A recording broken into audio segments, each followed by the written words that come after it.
Album pa yan. Nagsimula ako dito nung naimbitahan ako. Tapos naimbitahan ako, nakita ko agad yung kung ano meron dito. Hindi ko tingnan yung gamot dahil ayaw ka, supplement to. Ano meron to? Nakita ko to, nung paniniwala ko, alam ko to. Sabi ko, may idea ka doon. Di naulat to, pagting ko dito, invite to eh. Pag-invite, baba, nanganganak yan. Yun yung una kong idea agad. Yun na nga, di ko titignan yung magagawa sa akin ng product. Pagbasa, may medyo kahit mali, may nasan din ako, sarili ko lang naman. Di try ko. Laki nung napakinggan doon, try ko. Yung sabi kong tatry ko, di approve naman yung, siyempre, napapamember ka na team budget. Sabi ko, atay lang konting panon, pero sigurado, pag sinabi ko na, at talagang mag-ano ka, mamember dahil di lang para discount. Yung discount, para sa akin, ano lang yun eh. Wow.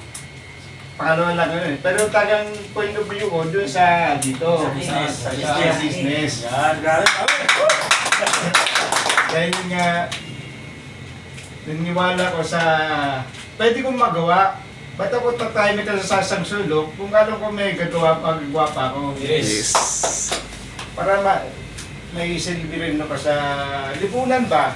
Kahit na ganito ko, alam kong nagagawa ko. Kaya, sabi yun, kaya ko to! Kaya natin to! Basta ko lang! Kaya natin to. Kung pati yung mga parating pa, marami pang parating. Sa ngayon nga lang,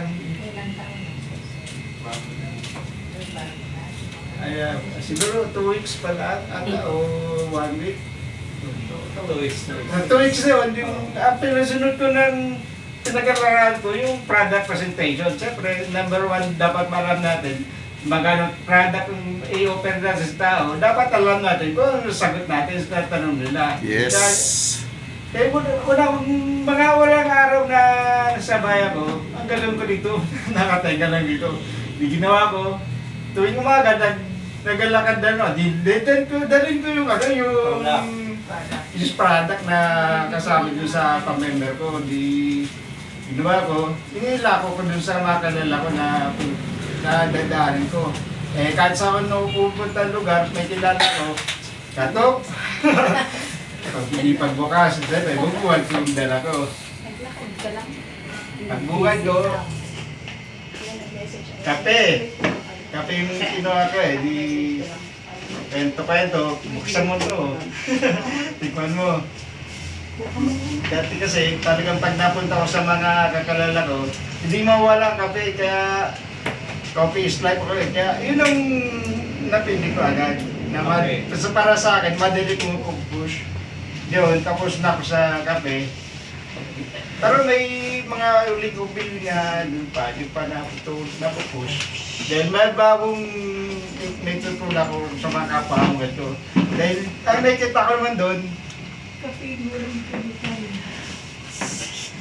nakita ko naman yun, anong magagawa ng product doon sa kagaya ko na dahil marami sa mga kagaya ko, parang nakikita ko, yung lakad nila, hindi kagaya ko, dahil ako parang bilis-bilis ko na eh.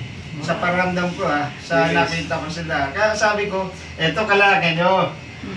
Yung spirulina yung ako ngayon, ipupush ko sa kanila. Siyempre, dahil ka kulang pa sa kaalaman sa produkto, kaya una akong naralan para pag nilainok mo sa kapa mo, may sasagot ka. Number 1 tanong yan, ano ba mo kukuha ito? Oo, yan lang. Siyempre, una, alam ko rin naman na ang produkto natin hindi gamot. Kaya ayaw ko umasa sila na gagaling ka. Hindi ito mapapagaling sa'yo. Ibig na bibili yung gamot sa butika, hindi rin yun na nagpapagaling sa'yo Temporary lang yan, sabi ko. Dito, sa produkto namin na to, sabi ko gagaling kahit pero hindi yung gamot. Dahil ang katawan natin, may ano na, paniniwala ko na mayroong, kahit